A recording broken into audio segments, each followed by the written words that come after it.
Dzień dobry, witam wszystkich bardzo serdecznie. Razem ze mną Sebastian Białecki, posiadacz karty PDC, no i słynny, młody, utalentowany zawodnik z Łodzi. Witam Cię, Tomku, i słuchaczy. Tak, także przejdźmy do części głównej, ponieważ pytań mam dosyć dużo, tych kartek jednak mamy troszeczkę. Także chciałem zacząć jako taki wstęp, jako takie powiedzmy rozpoczęcie. No, początki. Jak to się wszystko zaczęło? Skąd w ogóle cały pomysł na sport? Skąd pomysł na darta? No bo jak wiemy, pochodzisz z Łodzi, wiemy, że w tej Łodzi się wychowywałeś. No i jak to wszystko wyglądało od początku? Jak dzieciństwo w Łodzi wyglądało? Gdzie w ogóle zaczęło się to wszystko? Jeśli chodzi o mnie, jeśli chodzi o sam początki, no to patrząc jeśli chodzi o może w którym roku, no to myślę, że pierwsze takie styczność z lotkami było gdzieś w okolicach 2011 nawet już, gdzie mój tata już grywał ponad rok już chyba sobie w lokalnych lidze drużynowej, w softa na darcie elektronicznym. I kiedyś zawsze byłem ciekaw, gdzie tata jeździ, zawsze w niedzielę wieczorem, po południu. I się kiedyś tam spytałem właśnie taty i pozwolił mi pojechać z nim i się okazało właśnie, że na darta chodził. I od takiego już myślę, że pierwszego wejrzenia, jak już spojrzałem sobie na tą grę i wiedziałem na przykład przede wszystkim, że dużo jest w tym, było dużo w tym na przykład liczenia, dużo liczb, gdzie ja zawsze w szkole bardzo uwielbiałem liczby, matematykę i ogólnie tego typu właśnie logistyczne, takie logiczne bardziej rzeczy. No to zacząłem chodzić co tam już regularnie, tydzień w tydzień na jakieś różne właśnie mecze drużynowe i w przerwie, może czasami po meczach sobie zawsze próbowałem gdzieś tam, może dawali mi jakieś lotki i po prostu próbowałem rzucać do tarczy. Jeszcze tak byłem niski, że musiałem na pewno krzesełko sobie pod tarczę jeszcze postawiać i wchodzić po nim. A potem, jeśli chodzi o samo jakby takie jakby granie w Łodzi, no to na początku, no to głównie to były właśnie małe takie puby, gdzie głównie dominował bardziej dart elektroniczny u nas. Troszeczkę ten styl jeszcze nie był aż tak bardzo rozwinięty, czasami tam pojedyncze jakieś tam, wiadomo, jakieś puchary Łodzi były takie okręgowe, czy jakąś tam powiedzmy robili taką superligę dla zawodników, ale głównie to u nas wtedy jeszcze istniał bardziej ten dart elektroniczny i od tego zaczynałem. Więc no wiadomo, zaczynało się od tego dartu elektrycznego, choć po jakichś 2-3 latach my już też się wkręciliśmy troszeczkę też właśnie w styla. Też zaczęło się tam gdzieś w telewizji, pamiętam, zaczęły pojawiać się jakieś transmisje nawet wieczorami z Mistrzostw Świata jeszcze BDO wtedy. Koło tam 2015, pamiętam jeszcze jak wtedy Waits wygrywał na przykład Mistrzostwo Świata BDO. To wtedy pamiętam bardzo to jeszcze te jakby momenty jeszcze w finale z danym Nopertem jeszcze, którego można teraz dobrze kojarzyć już z PDC. Więc to były takie, myślę, że to były takie właśnie moje początki, jeśli chodzi o samego darta. No tak, czyli generalnie na początku zobaczyłeś, jak to wygląda, spróbowałeś swoich sił i dopiero później gdzieś to granie zawodnicze było. Ale powiem tak, o darcie jeszcze w tym wywiadzie będzie bardzo, bardzo dużo, więc taki wstęp, żeby też ludzie, którzy kojarzą Cię tylko przy tarczy, kojarzą Cię tylko jako zawodnika, żeby mogli Cię też lepiej poznać. I pytanie, czy poza dartem interesujesz się jakimś innym sportem? Nie wiem, uprawiasz, obserwujesz, jak to u Ciebie wygląda? Jeśli chodzi o sam sport, no myślę, że to u mnie jest bardzo duża różnorodność, jeśli chodzi o interesowanie się sportem. Głównie zawsze patrzyłem na po prostu kibicowanie Polakom. Nawet już nie chodzi o same jakieś zamiłowania do jakiegoś sportu, tylko głównie nawet jeśli totalnie jakiegoś dyscypliny nie znałem, to zawsze chciałem pokibicować. Takie igrzyska na przykład. Na przykład igrzyska, czy różne jakieś tam wszelakie sporty w ciągu roku. Ale głównymi takimi sportami, które od zawsze, no to wiadomo, myślę, że piłka nożna, to od zawsze. W ostatnim czasie, no to dużo też się interesuje Formułą 1. Przez jakiś czas myślę, że trochę więcej trochę siatkówką. Tam wcześniej, ale to głównie przez rozgrywki jakby narodowych drużyn po prostu, bo aż tak w ligach jakby drużynowych ogólnopolskich czy jakichś innych rozgrywkach to w ogóle aż tak się interesowałem. No i obecnie też dużo siedzę w interesowaniu się na pewno grami typu Counter-Strike czy może i Rocket League głównie. A oprócz tego myślę, że prawie każdym sportem, gdzie głównie Polacy, ale często też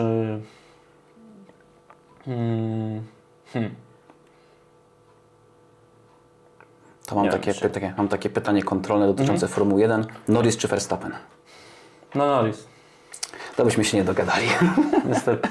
Od samego początku zamiłowania było od Norrisa się zaczęło, więc... Mam to. No cóż, zostawię. Choć jak Verstappen wygrywał pierwszy tytuł, to za Verstappenem było. Ja nie byłem. Zostawię to Wam do oceny, na spokojnie. No dobrze, to jeszcze tak, też poza samym sportem, czy masz jeszcze jakieś zainteresowania, które nie mają nic wspólnego ze sportem? Jakieś takie życiowe, nie wiem, może jakieś szydełkowanie, czy inne tego typu tematy?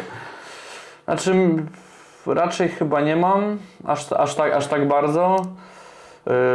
Choć ostatnio jak bardzo lubię od jakiegoś czasu na pewno jak to u nas właśnie przy prowadzeniu turniejów troszeczkę bardziej może się próbowałem wkręcić właśnie w różne tabelki, jakieś liczenia właśnie i to takie dużo tak mnie sprawia frajdę, jak nawet po turniejach już kończymy i często sobie albo wieczorem jeszcze spędzam czas właśnie, żeby wszystko już policzyć, wszystko poogarniać, różne wybryki i tak dalej, no to bardzo lubię właśnie takie tabelki gdzieś tam poogarniać i sprawdzać to wszystko. To jest już doświadczony użytkownik programu Microsoft Excel. Generalnie jeżeli nie wiecie, jeżeli się nie orientujecie, no to w środy na strefie w Łodzi gramy turnieje co tydzień. No i Sebastian, jako że i tak siedzi do końca zazwyczaj, to może prowadzić turnieje. Ale tak żarty żartami, ale Sebastian po prostu prowadzi turnieje, ogarnia tabelki, wszystkie punkty następnego dnia już mamy dostępne, także Sebastian się tym zajmuje w wolnym czasie. Także... Chyba, że na wyjeździe to jestem to raczej po powrocie do tego zrobię. To zawsze się śmiejemy, że jeżeli Sebastian gdzieś jedzie na jakiś turniej, to te tabelki jednak muszą czekać do wtorku wieczorem, no bo albo poniedziałku. Tak, jednak są zawsze takie ważniejsze rzeczy. No ale jak już wracamy kołem do tematu darta, to możemy wrócić też delikatnie do tych początków. Tak jak mówiłeś, widziałeś jak tata Piotr gra, jak tam te wszystkie zmagania ligowe, jak te zmagania pucharowe wyglądają. No i kiedy był ten moment, że uznałeś albo po prostu, że uznaliście z rodzicami, że to już jest czas, żebyś nie tylko patrzył, ale żebyś też zaczął rywalizować? Znaczy myślę, że w darcie to jest troszeczkę też jakby łączone jakby sama gra z rywalizacją, bo nawet już mimo początków, myślę, że po pierwszych takich nawet rzutach już ja sam tak miałem na pewno, że bardzo mnie właśnie kręciło, że w sumie rywalizacja trwa cały czas, cały mecz, cały czas, jak nawet już kończy się turniej i jest na przykład jakaś przerwa między turniejami, to zawsze chce się ciutkę podkręcić jeszcze tam gdzieś tempo w domu, żeby coś podkręcić, przyszlifować trochę grę i znów rywalizację jeszcze coś czuć.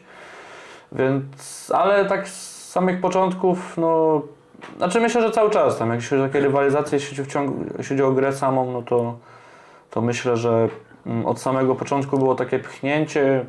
Wiadomo, na początku to nic nie było wiadomo, bo to było takie granie takie typowo jeszcze amatorskie, początkujące bardzo jeszcze, że to były nawet i średnie około 40, 45 i może nawet i niżej. No to też były te czasy, że człowiek nie liczył tych średnich, no bo nie było wszystkich nie było tych programów, poza tym jest maszyna, no to człowiek wiedział, o tu rzuciłem 24, tu 18, to też nawet nie skupiał się na tym, jaka to jest średnia. Dlatego No, znaczy myślę, że to też dużo tak myślę, że może teraz jakby też dużo się opiera nawet już na różne jakby teorie, czy różne właśnie jakieś takie myśli właśnie na temat, myślę, że czasami aż za dużo na temat liczb mówi się, a nie czysto na przykład na temat momentów, czy po prostu samej gry, bo czasami mogą być takie przypadki, że ktoś na przykład gra na 80, na przykład średniej przykładowo, myślę, że normalnie mógłby grać tak jak w moim przypadku i czasami czuję się lepiej rzucając i grając 80 niż czasami grając 88. Czuję się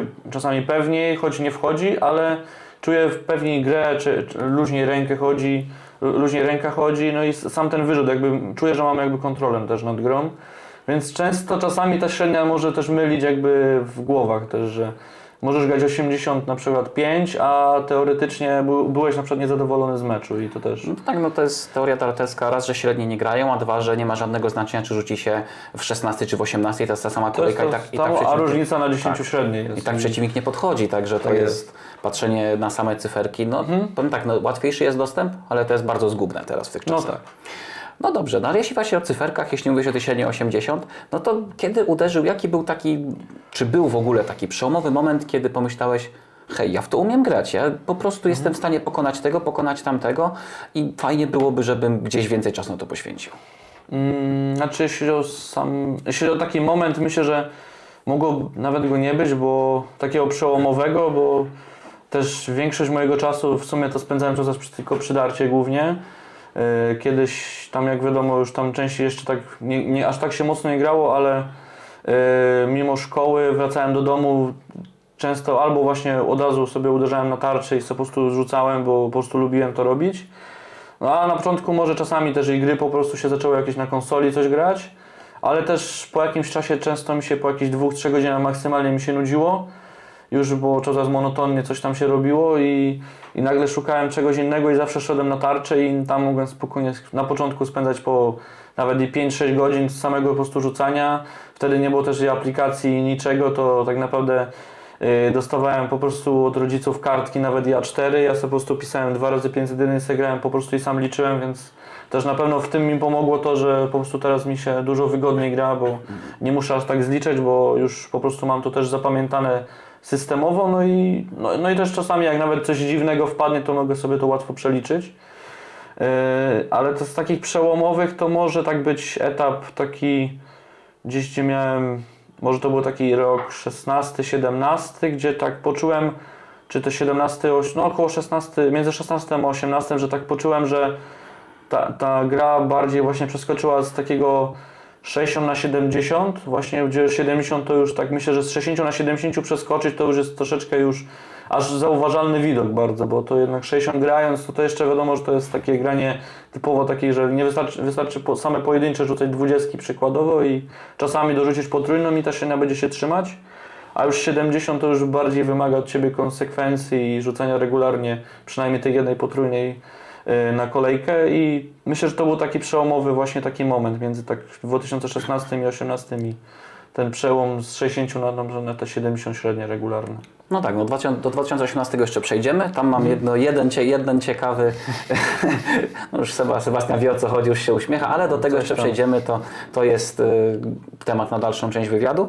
Jeśli chodzi o liczenie, no to generalnie rada dla wszystkich, jeśli chcecie nauczyć się dobrze liczyć, no to korzystanie z samych aplikacji, korzystanie z samych telefonów, no niekoniecznie może Wam pomóc. Lepiej sobie czasem wziąć kartkę papieru 501 i w głowie liczyć lotka po lotce albo po prostu spisywać, co macie i to naprawdę pomaga, jeśli chodzi o naukę zarówno liczenia, zarówno zliczania tego, co się rzuciło, jak i tego, co zostało. Także to jest takie, jak to co sędziowie w darcie muszą robić. Muszą jednocześnie wiedzieć, co jest rzucone, ile zostało i przy okazji ogarniać wszystko, jeszcze móc zawodnikowi powiedzieć, jak to wszystko wygląda. Także to jest bardzo przydatne. Jeśli chodzi o, tak jakby przechodzimy dalej w naszym wstępie, no bo to jeszcze są takie pytania, że tak powiem, kontrolne. Kiedy padł pomysł, tak jak mówisz, że zacząłeś grać właśnie 60, przejście na 70, to czucie takie lepsze zaczęło być. Kiedy padł pomysł, że warto nie jeździć tylko na Puchary Łodzi, tylko zostać w domu i rzucać, tylko gdzieś wybrać się w Polskę, gdzieś sprawdzić swoje umiejętności też z innymi darterami w całym kraju?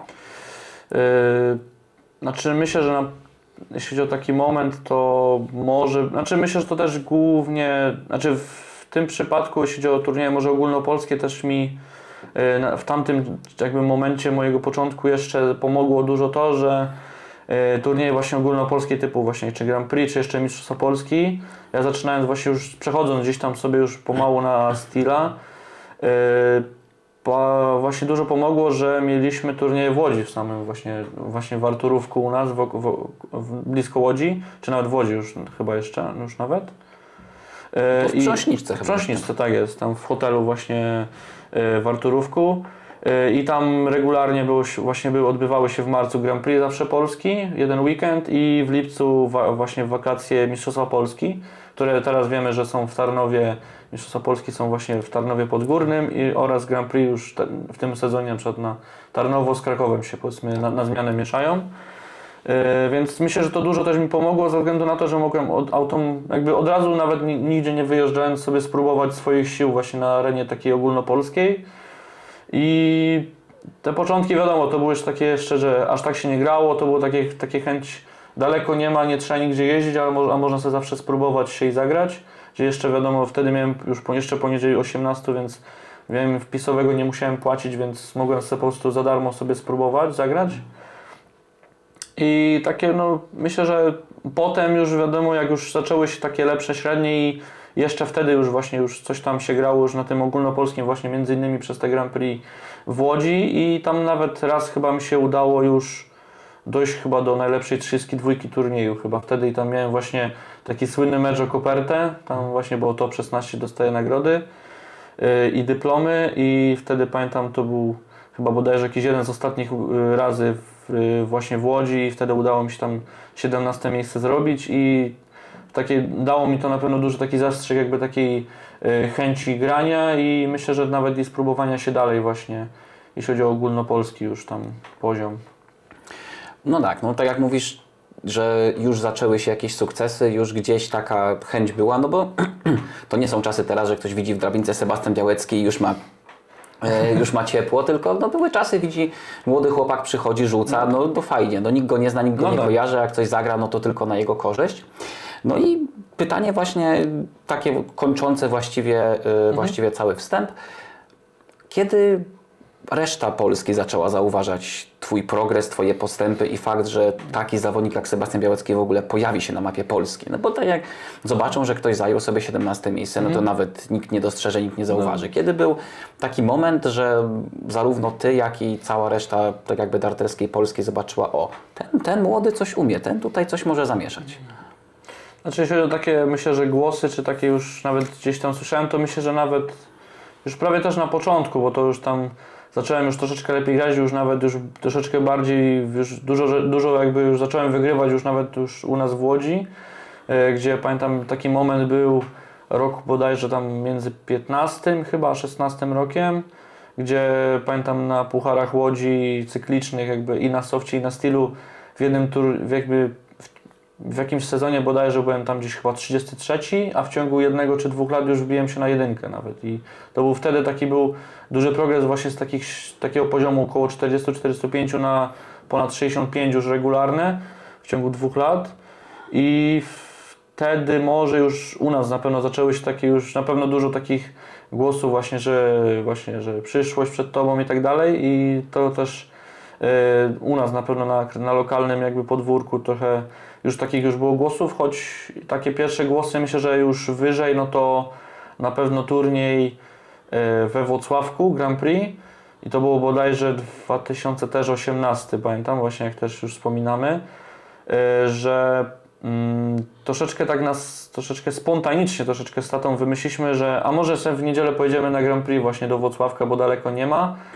I wracając gdzieś tam jeszcze o północy właśnie od rodziny, bo gdzieś tam chyba na coś zapraszaliśmy akurat. I tak sobie na szybko gdzieś ogarnialiśmy PKS-a i żeby sobie dojechać do Włocławka. I nagle okazało się, że wtedy w sumie taki dla mnie przełomowy wynik był, bo zrobiłem tak na spontanie w niedzielę finał Grand Prix Polski wtedy, pierwszy raz. Przegrywając w finale z Krzysztofem Kciukiem. I wtedy troszeczkę już tak się zaczęło właśnie takie już myśli, nawet czy u mnie, czy u wielu jakby już zawodników, czy tam nawet już jak z kimś grałem, to też już mówili mi właśnie o jakby tam wiadomo takim tam, że masz potencjał i tak właśnie tego typu rzeczy. I myślę, że takim większym no to był chyba Grand Prix bodajże chyba listopadzie właśnie w tym samym roku, albo rok później nawet już, gdzie kończyłem już 16 lat, 18-17 rok, gdzie grałem właśnie chyba pamiętam w jednym meczu z Krzysztofem Ratajskim, w finale bodajże chyba Grand Prix, nie pamiętam czy tam chyba prawdopodobnie, nie pamiętam czy wygrałem czy przegrałem, ale pamiętam, że po meczu samym gdzieś zbliżał się już chyba Kuskul czy jakieś kwalifikacje w Budapeszcie. Sam jakby mówił mi, żebym pojechał i myślę, że to na pewno był taki jeden moment, który mi troszeczkę dał jakby troszeczkę wiatru w żagle i po prostu popchnął o to, żeby pomyśleć że ktoś myślę, że zauważył mnie po prostu z grą i ogólnie. I pamiętam wtedy było tak, że chyba właśnie, że obowiązywało właśnie ten wiek 16 lat, trzeba mieć ten próg, żeby w ogóle móc uczestniczyć w takich turniejach. A wtedy akurat był taki moment, że jeszcze bodajże miałem chyba 14,5 dopiero, więc teoretycznie jeszcze nie mogłem w sumie uczestniczyć w takich turniejach i dopiero po 2 latach tak naprawdę mogłem próbować, więc myślę, że taki 17-18 rok wtedy myślę, że taki był, dużo takich rzeczy się przełomowych zdarzyło. No to tak nawiązując nawet do Twojej wypowiedzi, dwie rzeczy, które mnie naszły. Pierwsza, jak mówisz o tym roku właśnie przeskok między 14 a 16, że w Łodzi z dalekiego miejsca jako taki młody berbeć potem zacząłeś robić rankingową jedynkę. No ale z tą rankingową jedynką wiąże się ciekawa historia, ponieważ no, należy powiedzieć, z kim walczyłeś o tę turniejową jedynkę. No generalnie rok, dwa, cała Łódź była tak jakby, no pojedynek o dominację w Łodzi odbywał się między Tobą a Twoim tatą, tak? No cała Łódź i softowa i stylowa polegała na tym, że przez te 2 lata wymienialiście się pierwszymi miejscami. Najpierw Twój tata tam dominował, potem Ty zacząłeś go doganiać i potem Ty wysforowałeś się na pierwsze miejsce. Natomiast jakbyś mógł opowiedzieć, jak to z Twojej perspektywy wyglądało? Czy nie wiem, czy myślałeś, tata daje Ci fory, czy absolutnie nie było czegoś takiego? Jak to wyglądało? Znaczy, myślę, że w tamtym etapie, gdzie myślę, że taki na pewno dla taty był to jednym z takich większych, takich myślę, że czasów takich prime'ów jego jakby w poziomie, gdzie naprawdę granie naprawdę na, myślę, że takich, nawet jak już teraz mówimy o średnich, myślę, że to takie, myślę, że nawet i 70 plus mogłoby nawet być regularne na turniejach. Myślę, że na pewno bardzo fajnie na pewno wspominamy sobie na pewno tę walkę właśnie, gdzie tata mógł właśnie wtedy mogliśmy nawet między sobą właśnie rywalizować, ale oczywiście przed moim jakby takim już wbiciem się do czołówki głównym takim pojedynkiem właśnie był właśnie pojedynek taty z Michałem Kosiorkiewiczem właśnie, który też u nas też przychodzi na środowe też turnieje. To wtedy właśnie pamiętam takie 2-3 lata były takie totalnie dominujące właśnie przez tą dwójkę.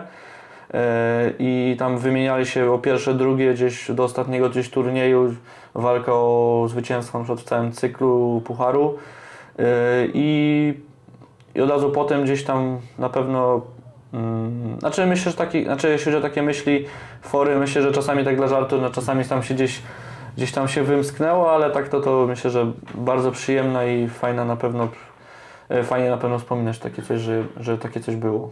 No tak, no też z jednej strony duma, a z drugiej strony tak dziwnie, że no, przyszedł i mnie ogrywa. No tak, to ciekawy to okres generalnie. No bardzo miło też, że jak Ty wchodziłeś na wyższy poziom, to Twój tata miał na tyle dobry poziom, że też w ramach treningu, w ramach takiej rywalizacji mógł ten Twój poziom podnosić. No ale jeśli chodzi o podnoszenie poziomu, jeśli mówisz już o latach 16-18, no to wtedy wydarzyła się jedna ciekawa historia, o której już wcześniej mówiłem. Rok 2018, Mistrzostwa Polski. No i nagle całkowicie, może nie całkowicie niespodziewanie, no ale na pewno w tamtym momencie była to duża sensacja. Sebastian Białecki wygrywający z Krzysztofem Ratajskim w półfinale Mistrzostw Polski. No i też gdzieś słyszałem różne historie, ale wolałbym to usłyszeć od Ciebie.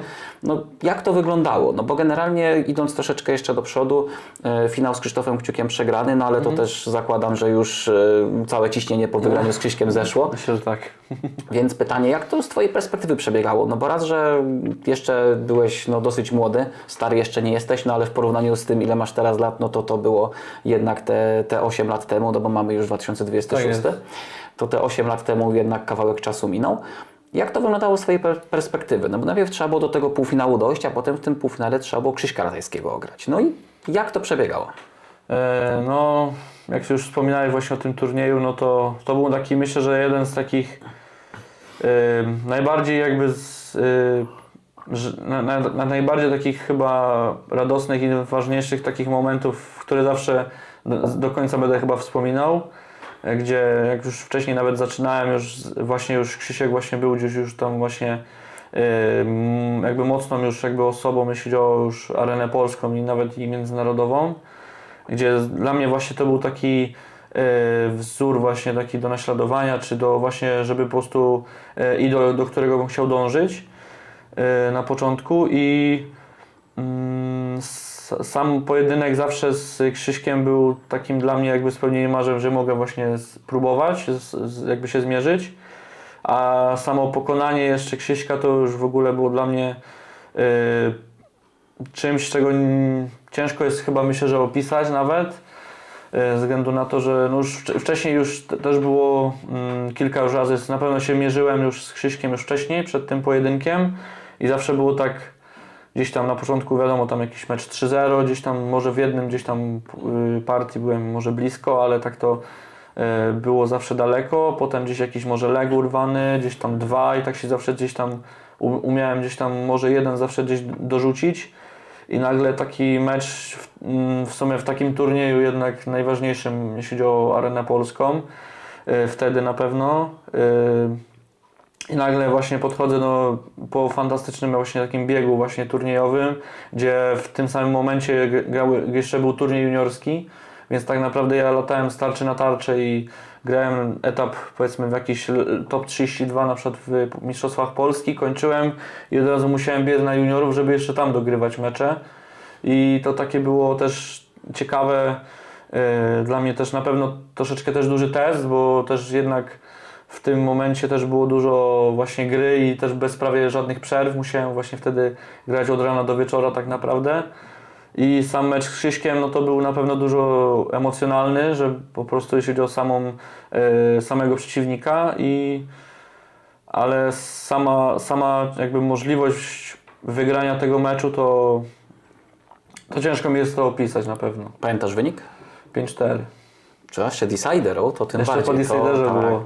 Jeszcze pamiętam chyba wtedy Szubula, nie pamiętam kto tam był, chyba tam wtedy jeszcze do Bóla graliśmy właśnie, bo wtedy jeszcze obowiązywało, że na rozpoczęcie meczu chyba był rzut monetą i Tak, potem jak Decider to był rzut do Bóla graliśmy i pamiętam wtedy było raz tak, że ja chyba już na początku, już chyba w ostatnim legu już pamiętam nawet, że bodajże jedną lotkę chyba zmarnowałem już, czy 2 nawet już na mecz.